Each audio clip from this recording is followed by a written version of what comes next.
Kan sepele. Persoalan ini kalau kita mau bilang receh lah. Ketika ketemu, assalamualaikum. Ketika berpapasan, assalamualaikum. Yang kita sudah jarang mengucapkan ini.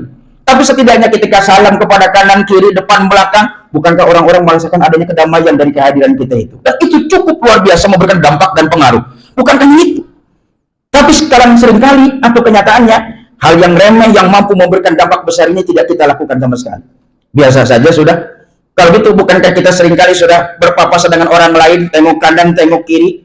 Zaman Nabi atau Nabi mengajarkan kita, sebarkanlah kedamaian itu. Orang kamu kenal atau tidak pun demikian.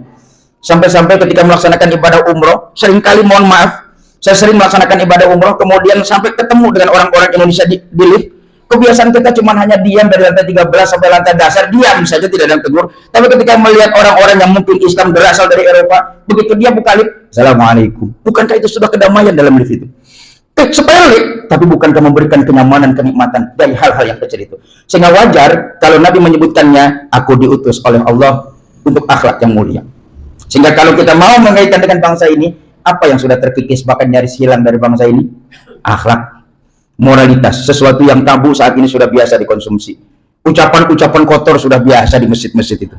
Yang caci maki dan segala macamnya masuk area masjid. Padahal masjid adalah tempat keteduhan dan ketenangan. Tapi seringkali podium, mimbar masjid digunakan dengan kata-kata kotor. Seringkali yang membacanya, dia menyatakan, wa nasta'inuhu, kami minta pertolongan dari keburukan diri kami dan keburukan mulut kami. Tapi ketika sudah bicara lepas kontrol, orang seperti ini tidak lagi menahan. Bahkan Nabi mengukur kebaikan seorang muslim, al-muslim man salimal muslimun min lisani wa yadi. Seorang muslim yang terbaik adalah kalau orang lain tercegah dari omongan kotornya dia dan dari jelek tangannya dia.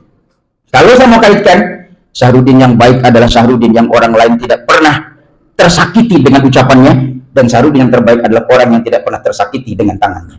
Mudah-mudahan Maulid Nabi Shallallahu Alaihi Wasallam tidak hanya diperingati secara meriah dengan berjanji yang hanya sekedar menjadi bacaan-bacaan simbolis, tapi yang baca juga nggak ngerti. Hanya sekedar ada kesenangan dengan makan sama bareng, walaupun saya tidak melarang itu semua, tapi setidaknya sayang. Dana yang cukup besar hanya sekedar untuk kumpul, tapi tidak mengambil manfaat yang luar biasa. Kalaupun kita tidak merayakannya, tidak memperingatinya, tapi akhlak Rasul akan terus berada. Kalau bulan Maulid tidak kita sepakati, setidaknya kehadiran beliau tetap akan sepanjang masa meskipun itu bukan Maulid.